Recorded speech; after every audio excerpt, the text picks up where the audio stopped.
अच्छा, सबसे पहले हम पढ़ेंगे लाइटनिंग के बारे में, आसमानी बिजली। ठीक है, लाइटनिंग क्या होती है? जब आप पानी को अगर ज़मीन पे फैला दो ना, तो फैला के वो खुशक हो जाता है, समझ लो अच्छी तरह। जब वो खुशक हो जाता है तो वो खुशक किस तरह होता है कि उसके जो मालिक भाप बन के ना, वो मालिक्यूल्स बन के वो ऊपर उठ रहे होते हैं आसमान की तरफ। जब वो ऊपर जा रहे होते हैं तो आपस में रगड़ खाते हैं। अब वो रगड़ खा के उन पे चार्ज आता है, उस रगड़ की वजह से क्या होता है, उन पे चार्ज आ जाता है। वो चार्ज आपका पॉजिटिव होता है या नेगेटिव होता है? सपोज आपके पास वो चार्ज ऊपर जाके जमा हो रहा है, ठीक है, वो चार्ज ऊपर जाके जमा होता है, या तो वो पॉजिटिव होता है या नेगेटिव होता है। अब उसने एक टुकड़ा पूरा बादल का बना लिया, वो ये वाला है, इसके ऊपर सारा पॉजिटिव चार्ज जो है जमा हो गया, ये सारा टुकड़ा अलहदा जमा हो गया जिसपे आपका पॉजिटिव चार्ज आ गया। और सेम एज इट इज इसी तरह दूसरा टुकड़ा है, उस पर नेगेटिव चार्ज आ गया, ये नेगेटिव आ गया, ठीक है। इसी तरह एक और टुकड़ा है, 3 टुकड़े हैं, उस पर भी नेगेटिव या पॉजिटिव आ गया।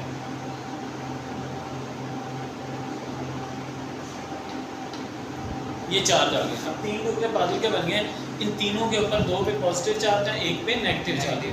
अब आपको मैंने समझाया था, 2 एक जैसे चार्ज शुदा अजसाम एक दूसरे को क्या करते हैं, रिपेल करते हैं। तो ये दोनों आपस में जब इंटरकनेक्ट होंगे तो ये एक दूसरे को रिपेल करेंगे, रिपेल का मतलब दफा होंगे, और ये एक दूसरे के करीब नहीं जाएंगे। लेकिन 2 ऑपोजिट चार्ज वाले जो अजसाम होते हैं, जैसे ये है या ये है या ये है, ये दोनों एक दूसरे को क्या करेंगे, अट्रैक्ट करेंगे, कशिश करेंगे, क्योंकि ये दोनों ऑपोजिट चार्ज आ रहे हैं।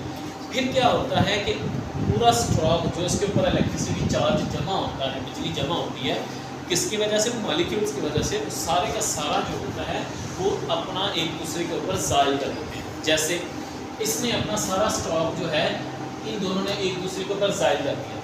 अब इनके ऊपर कोई चार्ज रहा नहीं, अब ये टुकड़ा एक बच गया, ये टुकड़ा बचा। अब इस टुकड़े ने क्या करना है, अपना ऑपोजिट चार्ज जो होता है वो ज़मीन पे पैदा करना है।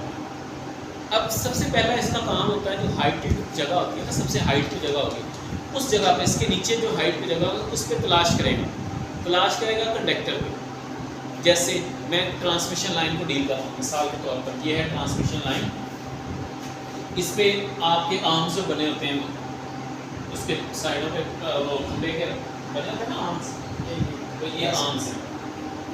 अब एक तार यहाँ, 2 3 इधर 2, 6 तारें हैं इसकी। सबसे टॉप पे एक तार लगी होती है, ठीक है। अब ये देखो, अगर तो ये टॉप पे तार ना हो, मिसाल दे रहा हूँ मैं, अगर ये ना हो तो इसमें अपना ऑपोजिट चार्ज जो ढूंढना है उसके करीब तो ये हो जाएगा ना। फिर इनके ऊपर तो हमारी ट्रांसमिशन चल रही है, हमारी पावर जो है सप्लाई जा रही है, कोई यहाँ से इसके ऊपर जा रही है, यहीं से इस पे ये जा रही है, ट्रैवल कर रही है। अगर वो स्ट्रोक ये अपना ऑपोजिट चार्ज इस पे पैदा करे, ये अगर पॉजिटिव है तो इस पे नेगेटिव पैदा कर देगा, पैदा करके और अपना स्ट्रोक जो है, जो इसके ऊपर जमा हुआ था, वो इसके ऊपर अगर फेंक देगा तो क्या होगा, ये सारा स्ट्रोक जो है ग्रिड स्टेशन तक पहुँच जाएगा। और ग्रिड स्टेशन में हमें नहीं पता कि स्ट्रोक की कितनी क्वांटिटी है, कितने वोल्टेज है, कितने एम्पेयर हैं, क्या है, कुछ नहीं पता, और हमारे लगाए गए इक्विपमेंट्स जो हैं वो जल जाएंगे, समझ रहे हो ना। तो इसलिए वो क्या करता है, जो सबसे ऊपर एक लाइट तार लगाता है जो इसके करीब ज़्यादा करीब हो रही है, इनसे ऊपर होती है, इसको हम कहते हैं लाइटनिंग अरेस्टर। लाइटनिंग अरेस्टर यानी कि ये क्या करेगा, इसके ऊपर कोई चार्ज नहीं होता फिलहाल, ये खाली चल पड़ा होता है। अब जब इसने कोई अपना ऑपोजिट चार्ज पैदा करना है तो स्टॉप पे ये आ रही है, वो सारा का सारा चार्ज इस पे पैदा करेगा, पैदा करके अगर इसके नीचे ये आ भी रहा है तो ये इसके ऊपर स्ट्रोक फेंकेगा, और ये सारा खंभे के साथ डायरेक्ट लगा होता है, वो खंभे के साथ ज़मीन पे चला जाता है। ये होगा आपका लाइटनिंग अरेस्टर। अब वो स्ट्रोक जो इसने इसके ऊपर फेंका, इसको हम कहते हैं इनडायरेक्ट स्ट्रोक, इनडायरेक्ट स्ट्रोक। और वो स्ट्रोक जो इसने और इसने आपस में जाहिर कर लिया, इसको हम कहते हैं डायरेक्ट स्ट्रोक। ठीक है। जो आपस में इन्होंने जाहिर कर दिया था वो आपका कहलाएगा डायरेक्ट स्ट्रोक, और वो स्ट्रोक जो इन्होंने नीचे इसने फेंक दिया उसको हम कहेंगे इनडायरेक्ट स्ट्रोक। अच्छा, ये तो थी तारों के नीचे। अब समटाइम्स ऐसा भी होता है कि वहाँ पर तारें नहीं होती, कोई बिल्डिंग ऊंची होती है, कोई इमारत होती है, जैसे 10-10 मंजिला प्लाजे बन जाते हैं, वो होती हैं, वट एवर जो भी हो सकता है। मरी में चले जाओ तो बादल उसके बिल्कुल करीब होते हैं, घरों के करीब पास होते हैं, तो उनमें ज़्यादा खतरा होता है क्योंकि उनके साथ डायरेक्ट लिंक हो जाता है।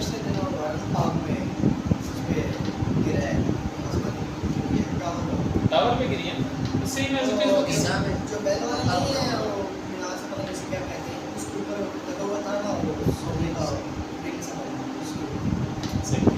खैर किसी भी चीज़ पे गिर सकती है।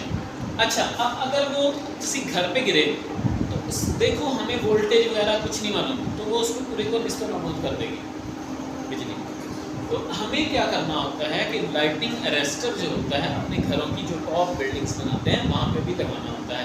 कॉपर का एक रॉड होता है, कॉपर का एक रॉड होता है, उसकी शेप कुछ यूँ होती है। ये आपका रॉड है, सपोज ये इसके साइडों पे कील बने होते हैं, कुछ इस तरह बने होते हैं, और इसको ये सब दीवारों पे कोनों पे नस्ब करके और कॉपर रॉड के ज़रिए, कॉपर की पाइप के ज़रिए, यानी कि कॉपर का जो मतलब जो कंडक्टर हमें यूज़ करना है वो प्योर कॉपर होना चाहिए, उसके ज़रिए मुकम्मल उसके गिर्द फेर के उसके गिर्द बाउंड्री वाल जो आपकी होगी, जो भी छत के ऊपर जो होती है उसमें लगा के फिर उसको डायरेक्ट अर्थिंग की होती है। अर्थिंग का तरीका मैंने आपको पहले सिखाया हुआ था। तो फिर क्या होगा, अपना वो ऑपोजिट चार्ज अगर बिल्डिंग पे वो फेंकेगा तो सारा किस पे ऊपर फेंकेगा, इसके ऊपर, लाइटिंग अरेस्टर के ऊपर। लाइटिंग अरेस्टर क्या करेगा, डायरेक्ट चूँकि वो अर्थिंग ज़मीन में, तो सारे का सारा करंट ज़मीन में चला जाएगा। तो ये तो हो गया आपका लाइटनिंग अरेस्टर।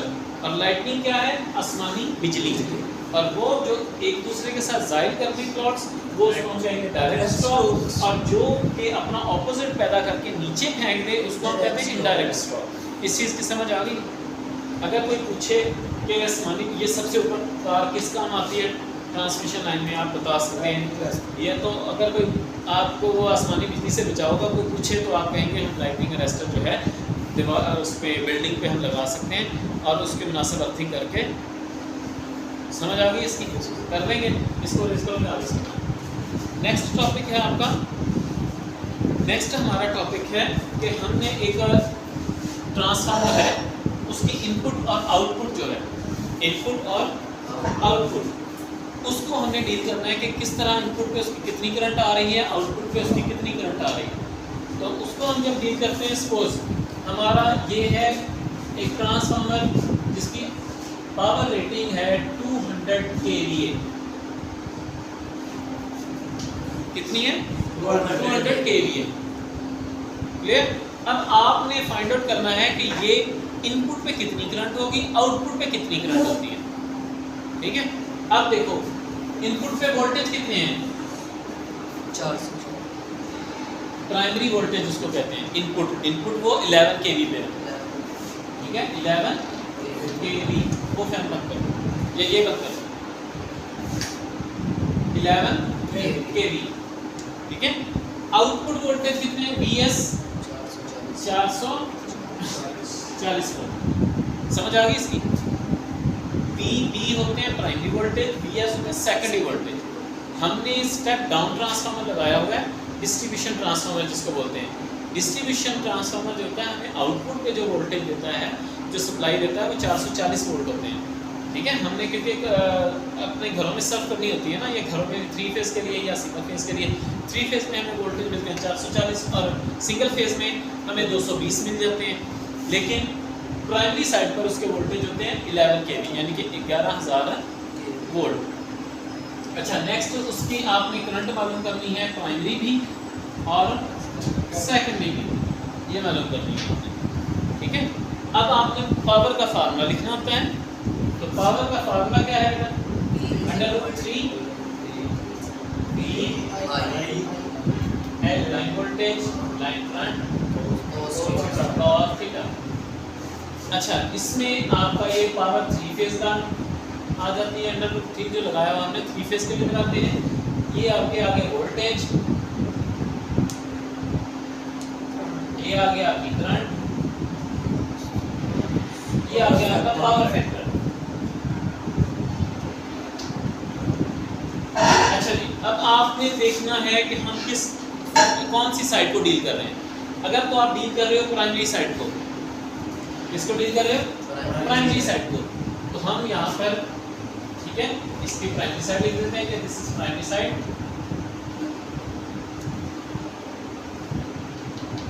अच्छा, इसमें देखें फार्मूला करंट आपने निकाली है, ये दो चीजें इधर, तीन चीजें मल्टीप्लाई और इधर आके क्या हो जाएंगी?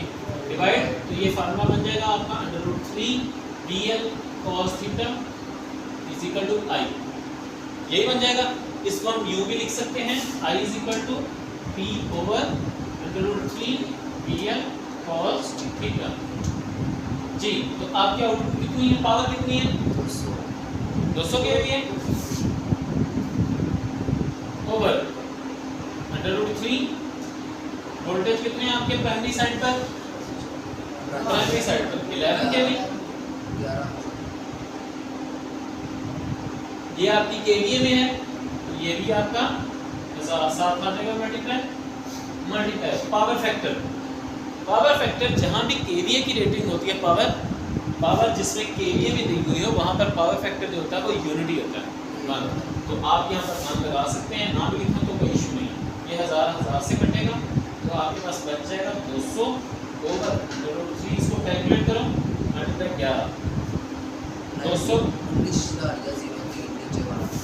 और टोटल कितना हो गया?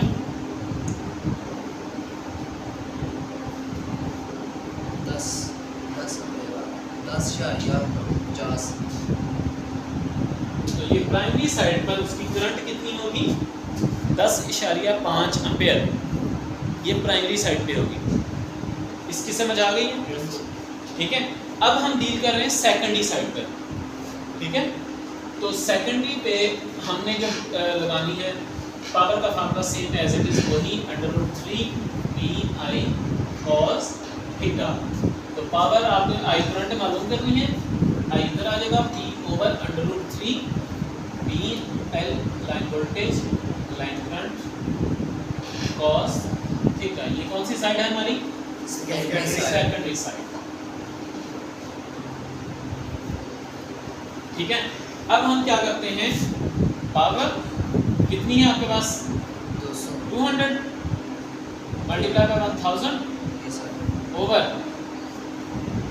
ये मार्कर्स चल बात में √3 मल्टीप्लाई 440। अब सेकेंडरी पे हमें वोल्टेज कितने चाहिए?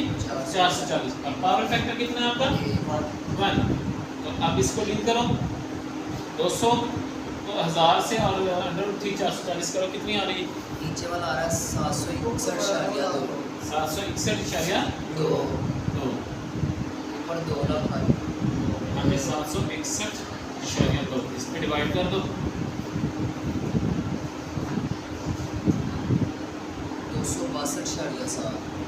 262.7 एम्पेयर।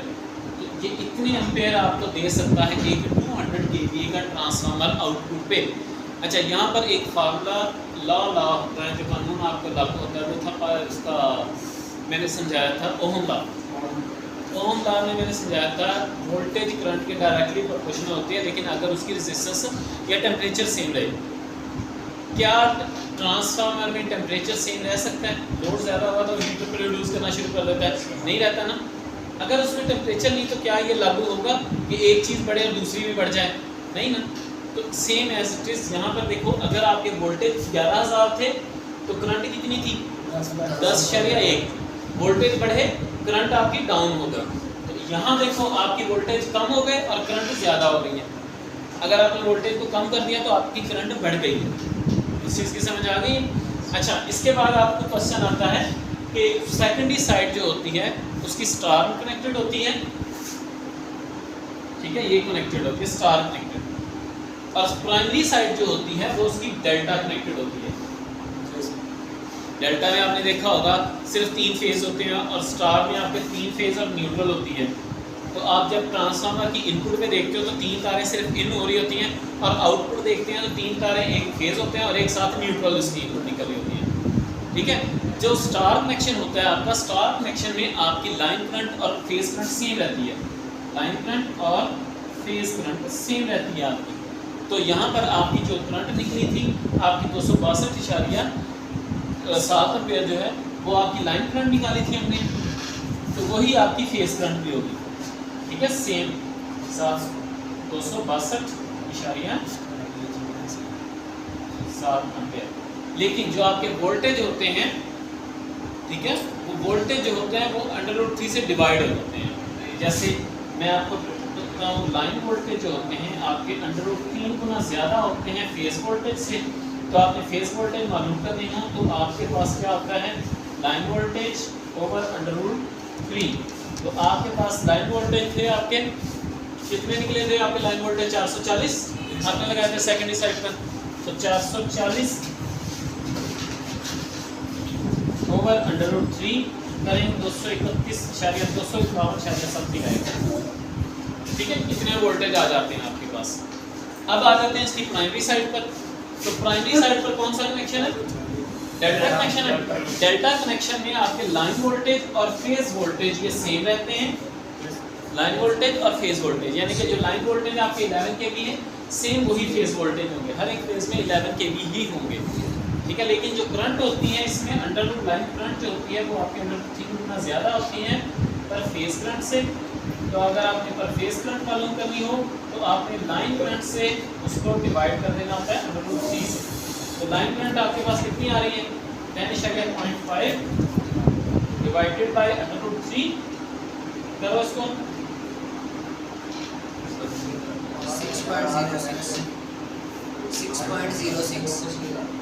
6.06 एम्पीयर।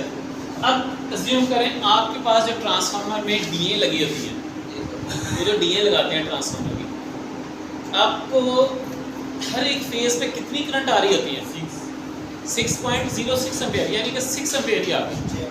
हर एक फेज पे 6 एम्पीयर आ रहे होते हैं। 11,000 वोल्ट है और एम्पीयर कितने हैं, 6 एम्पीयर। तो उसमें जो तार लगाते हैं आपने देखा होगा, सिर्फ एक कंडक्टर होता है, उस कंडक्टर को ऊपर बांध के दूसरे साफ कंडक्टर के साथ बांध दिया जाता है, क्योंकि वो कंडक्टर में से सिर्फ 6.06 एम्पीयर करंट जो है वो पास आउट होनी होती है, इससे ज़्यादा नहीं होती। लेकिन हम लोग क्या करते हैं, जो मतलब कैलकुलेशन किए बगैर ही अपने तौर पर 3-4 कंडक्टर ये 729 तार छिली, उसके 3-4 कनेक्टर लिए, उसको बाउंड किया, इकट्ठा बांध के इकट्ठे लगा देते हैं। अगर ट्रांसफार्मर पे फॉल्ट आ भी जाए ना तो वो डी मेल्ट ही नहीं होते अक्सर और ट्रांसफार्मर उठ जाते हैं।